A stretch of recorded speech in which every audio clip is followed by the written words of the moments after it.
व्यवस्थित आहे त्यानुसार आपण आपल्या जीवनशैलीमध्ये बदल करायचा। तर माझ कॉटनची साडी घातलेली आणि माटे छान घासून आणि भरून ठेवलेला आहे आणि त्याला छान कॉटनचा कपडा।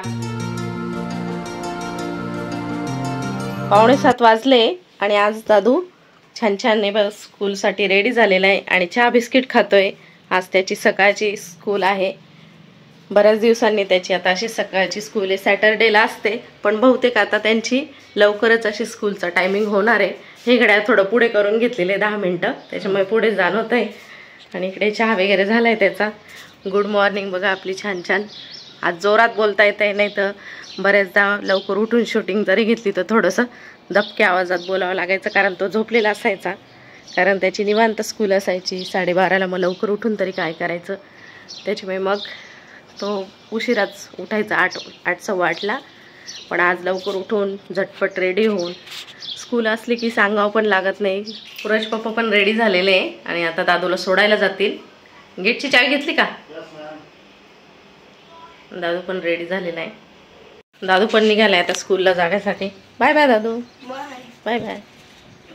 टिफिन वगैरे काही नाही म्हटलं, कारण तो 11 वाजेला लगेच घरी पण येणार आहे, जास्ती वेळ नाही स्कूल। 10वी आणि 12वीचे पेपर आहे, त्याच्यामुळे या मुलांच्या आता स्कूल लवकर ठेवलेलं आहे। तर यदा कदाचित अशाच आता सकाळच्या लवकरच राहतील किंवा मग टायमिंग चेंज होईल, अजून काही तसं कन्फर्म झालेलं नाही आहे। टिफिन नको बोलला, कारण 11 वाजेपर्यंत येऊन लागणार आहे। मग डब्याला थोडीशी शेवच दिलेली त्याला। तर चला आता बाय बाय करू यांना। सकाळचे 9 वाजलेले आहे। सर्वांना गुड मॉर्निंग, हाय, हॅलो, नमस्कार, स्वागत आहे तुमचं सपरित सरिता चॅनलमध्ये। परत एकदा नव्याने आपण आता व्हिडिओना सुरुवात करूया। काल थोडासा स्टॉप केला होता, वाटलेला की डेली तुम्हाला तेच काय दाखवायचं। मी कन्फ्यूज झाली होती, पण मग छान छान कमेंट आलेले की खूप छान व्हिडिओ असतो ताई तुमचे, खूप छान व्हिडिओ असतात। मग मला परत एक उभारी मिळाली आणि तर काल स्टॉप केला होता, वाटलेलं काहीतरी टिप्स वेगळं काहीतरी बनवूया। पण मग मलाही दिवसभर करमलं नाही, असं वाटायचं कॅमेरा उचलावा आणि हे तुमच्यासोबत शेअर करू, ते तुमच्यासोबत शेअर करायला पाहिजे होतं। असं दिवसभर चुकल्यासारखं वाटलं आणि तुम्ही माझ्या व्हिडिओची वाट बघतच असाल असं मी माझ्या मनातनं बाळगते, कारण तुम्ही कमेंट करता त्याच्यावरून कळतं की तुम्हाला माझे व्हिडिओ आवडतात। तर आपण आता परत एकदा डेली व्हिडिओला सुरुवात करू। कालच फक्त व्हिडिओ टाकलेला नाहीये, आज परत आपण आता शूट घेतोय आणि तुम्हाला व्हिडिओ येणारच फ्रेशमध्ये। दादूची आज स्कूल सकाळी लवकर होती, फ्रेशमध्ये तो एकदम चांगल्या मूडमध्ये छान तयार झाला आणि स्कूलला गेलेला आहे। पूर्वा दिदी अभ्यास करते। पूर्वाचे पप्पा चाललेले आहे एक ठिकाणी कार्यक्रमासाठी, त्यांच्या फ्रेंडचे आई वडील चारधाम यात्रा करून आलेले, तर गंगापूजनचा कार्यक्रम आहे।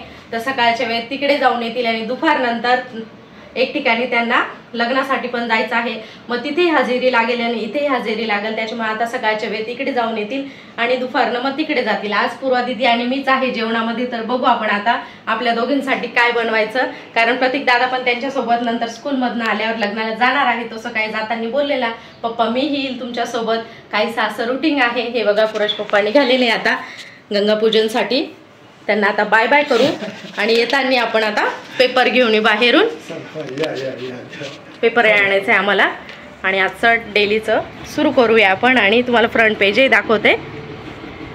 मी असंच दुकानावर जाईल कार्यक्रमावरून, त्याला 11 वाजता घेऊन येतो। पेपर आलेलं नाही वाटतं, बाहेर असतो बऱ्याचदा ना, बाहेर टाकतो तो दादा। हां हे बघ, हां बाहेर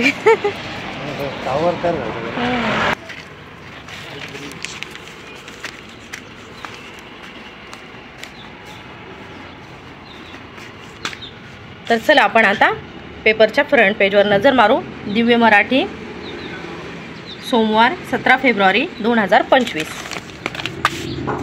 असं काहीसं फ्रंट पेज आहे। ही आपली बॅक साईड आहे पेपरची, फ्रंट पेजची। आणि ही पुरवणी, नाशिक जिल्हा।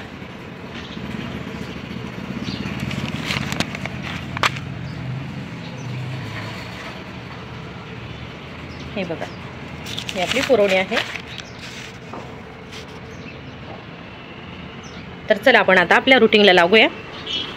सकाळचा पहिला चहा चालू आहे आपला आणि मॅडमचं दूधही देऊया, कारण त्या आल्या आहे इथे दारामध्येच। हां चला चला आपल्या जागेवर चला। तर तिला आपण आता दूध देऊया। कालही आली होती, कालही तिला दूध दिलं, पण काल शूट काही घेतलं नाही आहे। चल काहीतरी भीतीदायक वातावरण आहे. खाली घेऊ का प्लेटची? मागे वळून पाहते. थांबा काहीतरी फॉल्ट आहे. थांब तुझी प्लेट खाली घेते. बहुतेक दुसरा बोके असेल. मग पिले त्याचा. सकाळी सकाळी फ्रेशमध्ये असे खिडक्या वगैरे उघडून द्यायचे. मग छान वातावरण राहतं घरामध्ये आणि असं मस्त प्रकाश येतो घरामध्ये. तर चला आपण आता घरातले आवरून घेऊ. बाहेरची साफसफाई झालेली, फ्रंट पेजवर पेपरच्या नजरही मारून झालेली आणि आता आपण आता आपल्याला हॉलची झाडझूड घरातली साफसफाई करायची आहे आणि मग नंतर पुढच्या रुटीनलाही लागूया. पहिले आता हॉलपासून सुरुवात करू. रोजचे रोज असं बसून ना थोडासा हात मारून घेतला की मी एकाच वेळेला खूप जास्त आवरायची गरज पडत नाही. वरच्यावरच क्लिनिंग करते, खूप डीप क्लिनिंग नाही आहे. असा सॉफ्ट कपडा घ्यायचा म्हणजे मग पटकन जे डस्ट असेल ते त्यामध्ये जमा होतं. सकाळची आपण आता साफसफाई करून घेऊ आणि पुढच्या कामांना लागूया. मग आता घरही झाडून घेते. सकाळी सकाळी अशी साफसफाई केली तर घरामध्ये वातावरण फ्रेश राहतं. मुलं बघा एक एक पसारामध्ये पुढे घेऊन येत राहता. आपण आवरून मध्ये ठेवायचा आणि रोजचा आपला पेपर येतो तोही आदल्या दिवसाचा आवरून ठेवायचा म्हणजे माझा आलेला आहे तो इथे ठेवायला काम येईल. आणि मार्कर मुलांचं स्टडी टेबल सर्व पसारे एक पुढे आणतात तो मध्ये नेऊन ठेवायचा.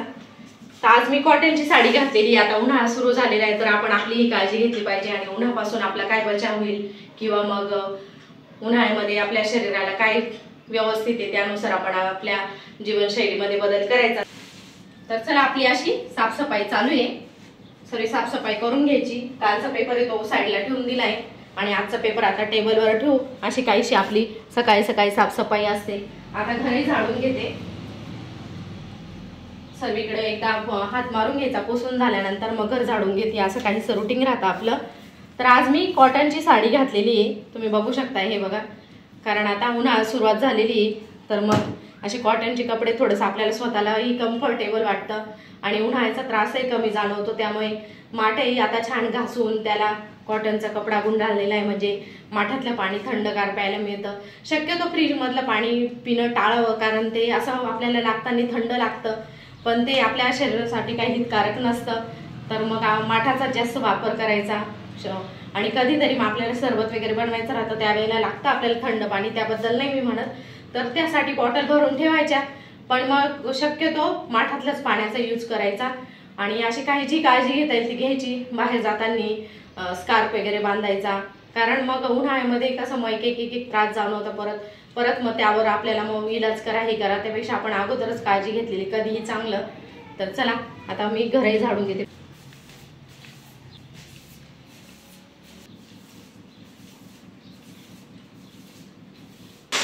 कामावरले आणि आता स्वयंपाक करायचा आहे. आज जेवणामध्ये पूर्वा दीदी आणि मीच आहे आणि दादा आता स्कूलमधून आल्यावर काही थोडंफार खाईल तर तो यायला अजून अवकाश आहे. तोपर्यंत आपण आता शेवया बनवणार आहे. हे बघा घरगुती अशा शेवया आहे. उन्हाळी वाळवणामध्ये बनवलेल्या घरगुती शेवयांच्याच. आपल्याला शेवयाचा उपमा बऱ्याच ठिकाणी उपमा म्हणतात. जे तुम्ही म्हणत असाल ते. आमच्याकडे बऱ्याचदा तिखट शेवया म्हणतात. तर आपण त्या बनवायच्या आता त्यासाठी सर्व तयारी करून घेतलेली. कांदा आता चॉपरमध्येच कट करून घेतलेला आहे इझी पडतं आणि टोमॅटोही कट करून घेतलेला. बाकी सर्व साहित्य रेडी करून घेतलेले आहे आणि आपल्याला वेफर्स पण तळायचे. पूर्वा दीदी बोलली मम्मी वेफर्स पण तळ. हे बघा आपले उन्हाळी वाळवणातले वेफर्स आहे. मागच्या वर्षीचे बघा किती पांढरे शुभ्र आहे अगदी आणि अगदी इझी रेसिपी आहे. तुम्ही आपल्या चॅनलला जाऊन बघा. भरपूर व्हायरलही गेलेली आणि छान रेसिपी आहे. तर तुम्ही नक्की ट्राय करा. ह्या वर्षी शक्यतो बनवायचं नाहीये मला वाळवण कारण मी तुम्हाला 2-3 दिवसापूर्वीच्या व्हिडिओमध्ये मी शेअर केलेलं आहे की डबे भरपूर भरलेले आपल्याला वाळवण काही बनवायचं नाहीये. तर त्या वाळवणातले हे वेफर्स आहे तर तेही आपण आता तळून घेऊ आणि आपल्याला शेवयाही बनवायच्या आहेत. तिखट शेवया. पूर्वा दीदीला विचारलं काय बनवू तर ती बोलली मम्मी तिखट शेवयाच बनव. तर चला आपण आता गॅस पेटवून घेऊ आणि कढई ठेवू आणि कढईमध्ये अगदी 1 चमचा आपल्याला तेल टाकायचे. रेसिपी शेअर करते तुमच्यासोबत ही शेवयांची तर ती बघा तुम्ही शेवटपर्यंत. स्टीलची कढई त्याच्यामध्ये पटकन तापते तर पटकन असं तेल टाकायचं. ही एक टिप्स आहे ती तुम्ही लक्षात ठेवा. आणि शेवया आता थोडं तापत आलं तेल की लगेच टाकून देऊ. जास्त तेल तापायची वाट बघायची नाही, कारण कढई स्टीलची असल्यामुळे पटकन तापून जाते. आणि आपण आता त्या तेलावर शेवया भाजून घेऊ.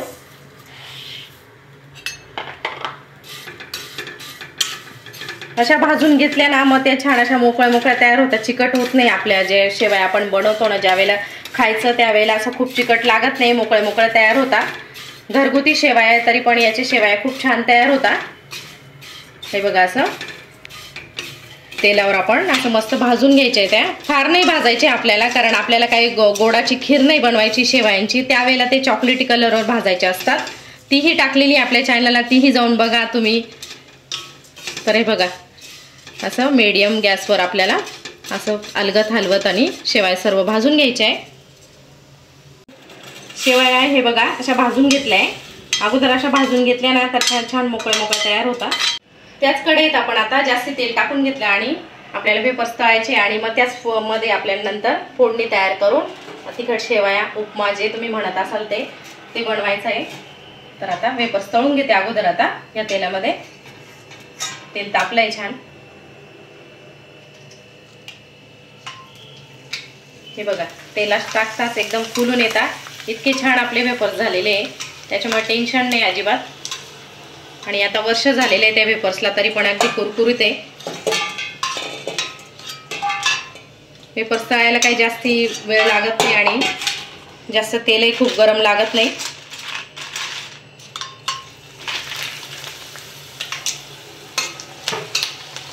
हे बघा लगेच असे फुलून येतात. एवढ्याशा वेफर्सचा किती मोठा वेफर्स तयार होतो. फोडणीला तेल टाकल्यावर असं मुलांना जे आवडेल ते असं थोडंफार तळून दिलं तर तेही बाकीचं आवडीने खातात. लहान मुलं असले घरामध्ये की असं वेगवेगळं काही काही ट्राय करत राहावं लागतं.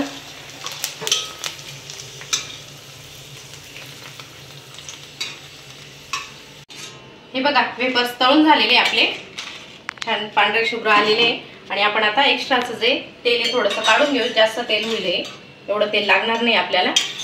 आणि मग नंतर आपण फोडणी तयार करू. तेल तापलेलेच आहे आपण आता त्यामध्ये तळलेले त्याच्यामुळे. आणि त्यावर आपण आता जिरे टाकू. अर्धा चम्मच जिरे टाकायचे आणि मोहरी टाकायची, पण माझ्याकडे मोहरी आता अवेलेबल नाही तर त्याच्यामुळे मी टाकलेली नाही.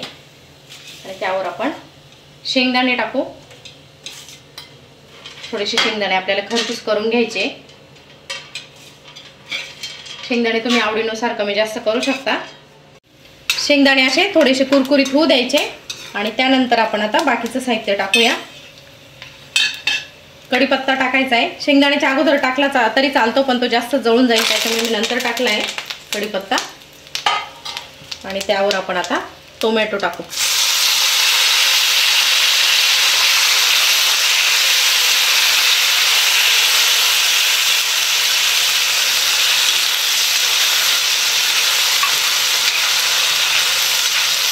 आणि लगेचच आपण आता त्यावर कांदा टाकून घेऊ. टोमॅटो थोडंसं सॉफ्ट झाला की लगेच कांदा टाकून घ्यायचा आहे आणि त्या तेलामध्ये आपल्याला परतवून घ्यायचा आहे. कांदा असा बारीक कापून घ्यायचा आहे छान. मीडियम साईजचा एक टोमॅटो आणि जवळपास मीडियम साईजचे 2 कांदे घेतलेले आहे. आणि वाटीभर शेंगदाणे आणि तेल 4 चमचे असं काहीचं प्रमाण घेतलेलं आहे. तुम्ही त्यात कमी जास्त करू शकता, तुम्हाला तुमच्याकडे जसं आवडेल त्यानुसार. आणि मी ते टोमॅटो आणि कांदा वापरला आहे. तुम्ही यामध्ये अजून वाटाणे, गाजरचे तुकडे, बरंचसं तुम्ही भाजीपाला यामध्ये टाकू शकता तुमच्या आवडीनुसार, तुमच्याकडे अवेलेबल असेल त्यानुसार. तेलामध्ये आपण आता कांदा आणि टोमॅटो फ्राय करतोय, त्यावरच चवीनुसार मीठ टाकून घेऊ, म्हणजे ते लवकर सॉफ्ट होतं. ही पण एक टिप्स आहे, ही तुम्ही लक्षात ठेवा. कांदा टोमॅटो ज्यावेळेला तेलात फ्राय करत असता त्यावेळेला मीठ टाकलं तर कांदा आणि टोमॅटो लवकर सॉफ्ट होतो. आणि आपण आता यावर हळद टाकून घेऊ. अगदी थोडीशी हळद टाकायची आहे. आणि मी उपमा मसाल्याचा करते, तुम्ही हिरव्या मिरचीचा करत असेल तर तुम्ही हिरव्या मिरचीचा उपयोग करू शकता. मी मसाल्याचा बनवते त्याच्यामुळे आता मसाले वापरते. अर्धासा चम्मच गरम मसाला आणि अगदी अर्धासा चम्मच आपला घरगुती काळा मसाला आणि अर्धा चम्मच लाल तिखट, असं एवढं आपल्याला मसाले वापरायचे. मीठ, मसाला आता आपण परत ते कांदा आणि टोमॅटोमध्ये छान मिक्स करून देऊ. आणि छान असं सॉफ्ट होऊ द्यायचं हे आणि मसाले छान परतू द्यायचे तेलावर.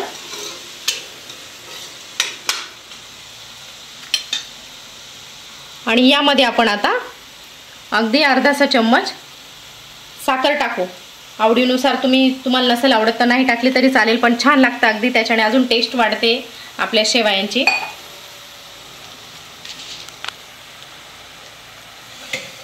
आणि आता हे मिक्स करून देऊ आणि त्यावर आपल्याला आता पाणी टाकायचं आहे.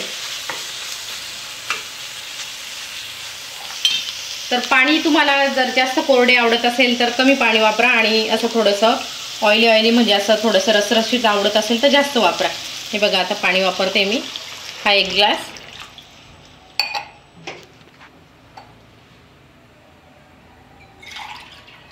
आणि अर्ध्याला थोडं अजून कमी, असं 1.5 ग्लास थोडंसं कमी असं पाणी वापरलं आहे. आणि आता याला छान उकळ येऊ देऊ आणि उकळच येऊ द्यायची, मगच शेवया टाकायच्या, तरच आपल्या शेवया छान मोकळ्या तयार होतात. आपलं पाणी उकळत आहे आणि आपण आता थोडंसं हिंगही टाकू, त्याच्याने अजूनच टेस्ट वाढते आपल्या शेवयांची. हे बघा छान असं पाणी उकळलंय आपण जी फोडणी तयार केलेली त्याचं. आणि ते असं परत एकदा आपण असं मिक्स करून देऊ. आणि त्यावर आपण आता ज्या भाजून घेतलेल्या शेवया आहेत त्या टाकू आणि त्याही छान त्या पाण्यामध्ये मिक्स करून देऊ. शेवया आपण अगोदर भाजलेल्या, त्याच्यामुळे आपल्याला शेवया शिजायला जास्त वेळ लागणार नाहीये, झटपट अशा शेवया तयार होतात. तुम्ही नाश्त्यासाठी पण असा हा आयटम बनवू शकता अगदी झटपट. आणि असा आजारी माणूस वगैरे असेल, त्याच्या तोंडाला चव नसली तर त्यावेळेलाही हे बनवलं तर अगदी आवडीने खातात ते. अगदी झटपट अशा या शेवया तयार होतात. तुम्ही नक्की ही रेसिपी ट्राय करा. आमच्याकडे तर खूप, माझ्या पुरा दीदीला तर खूप आवडते. तिला जर विचारलं तर बऱ्याचदा तिला जर असं आम्ही दोघे असलो तर तिचं शेवया, खिचडी तिचे असे आयटम ठरलेले, नाही तर मग अशी फ्राय केलेली मॅगी असं काहीसं बनवते मी तिच्या आवडीचं. तर चला आपण आता ह्या पाण्यामध्ये ते शेवया थोडा वेळ शिजू देऊ, जास्त वेळ लागणार नाहीये. ते हे बघा आपल्या शेवया छान छान तयार झालेल्या, त्याच्यावर कोथिंबीर भुरभुरली, फोडणी ते थोडीशी घेतली होती आणि आता वरतूनही टाकली तर छान कलर आलेला आहे. तुम्हाला जर जास्त कोरडी आवडत असेल तर अजून कोरडी होऊ द्यायची. आणि आमच्याकडे थोडंसं माझं पूर्व दीदीला हे बघा अशी थोडीशी सॉफ्ट आवडते, जास्त कोरडी नाही आवडत, तर मग मी थोडंसं अशी ठेवलेली. आणि आता गॅस बंद करून देऊ. एकदम झटपट अशी आपल्या शेवया तयार झालेल्या आहे. तर आता दादू येईल तर आता आपण त्याची वाट बघू. त्याला वेफर्सही आवडतात, तर थोडेसे वेफर्सही खाईल आणि थोडी शेवया खाईल. आणि मग नंतर तो त्याच्या पप्पांबरोबर लग्नाला जाणार आहे, मी सकाळच्या वेळेत बोललेली तुम्हाला. तर चला आपण आता पुढचे कामं करून घेऊ. इकडे वेफर्स तळून झालेले, शेवया तयार झालेल्या आणि त्यात पुढच्या कामांना लागायचं होतं, पण आता गेटचा आवाज आलाय म्हणजे आपला दादू आलेला आहे. अरे वा वा वा, मी तेच म्हटलं पाय आला की काय, असं कधी शक्य होणार नाही. पप्पा घेऊन आलेले. हा गेटचं तरी थोडं पटकन कळत, आपलं गेट जरा जडच झालेलं आहे, थोडा सॉफ्ट करावं लागेल. तुझ्यासाठी वेफर्स तळलेले आहे दादूसाठी. असं नाही हो, मग तुम्ही लग्नाला जाणार बोलले ना. लग्न पण आहे आणि गंगा पूजन, मग त्याच्यामुळे आम्ही वेगळा बेत केलाय पूर्वज दीदीच्या चॉईसचा. तिला विचारलं काय बनवू, तर मग तिचं माहिती ना तुम्हाला काय आवडतं. हे बघा दुपारच्या वेळी असं झाडांवर पाणी मारायचं, म्हणजे मग झाडांना थोडा गारवा राहतो. आता ऊन भरपूर पडायला लागलेलं आहे, तर आपल्याला जसं उन्हाचा त्रास होतो तसं झाडांना नाही होतं. हे बघा वरती पाणी कशी पिवळ व्हायला लागलेली, तर दुपारच्या थोडं असं पाणी मारलं ना तर पाणीही छान राहतं, झाडंही गार राहतं मस्त. आपण आपली काळजी घेतो तशी उन्हाळ्यामध्ये झाडांची काळजी घ्यायची. हे बघा इथे गिरता आलेले, मस्त वास येतोय ना. पाणी मारलं ना असं मातीवरचं इतकं छान सुगंध येतो. लावली ती नळी तर इकडे बाहेरही मारून घेऊ. रांगोळी पुसल्या गेली माझी, आता ही नळी लावल्यामुळे. गाडीवर मारू का? नका नका.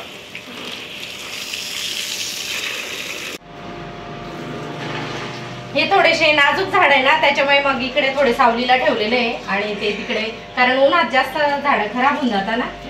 आणि इकडे हे आपलं जास्वंदीचं झाड थोडंसं कट केलंय, वरचे शेंडे थोडे अधूनमधून कट केले ना तर झाडांची छान ग्रोथ होते. हे बघा कळे आलेले आहेत त्याला भरपूर, इकडनं पण आलेले इकडनं पण आलेले आहे. हे छोट्या छोट्या कुंड्या अशा इकडे थोड्या ठेवलेल्या आहे, कारण ऊन आता खूपच जास्त म्हणजे जास्त ऊन पडतंय ना आता, कडकडीत एकदम. हे बघा इकडे मनी प्लॅन लावलेला आहे आणि मनी प्लॅनला असं भरपूर असं पाणी देऊन टाकायचं आणि असं थोडीशी नळी अशी वरती करून पाणी धुवून घ्यायचे. भरपूर असा मोठा झालेला आहे, तिकडे भरपूर पसरला आहे आणि त्याला छोटासा हे बघा चिमणी खोपा पण केलेला आहे. आणि हे झाडं थोडे सावलीलाच ठेवलेले आहे कारण जास्त उन्हाचा त्रास होतो ना, मनी प्लॅन भरपूर वाढलेला आहे आपला. तर चला आपण आता इथे बाहेर धुवूनच घेऊ आता. तर चला आता या व्हिडिओचं इथेच एंड करू. तुम्हाला माझा हा व्हिडिओ आवडला तर लाईक शेअर कमेंट करायला विसरू नका आणि आपल्या चॅनल कोणी नवीन असेल तर नक्की सबस्क्राईब करा.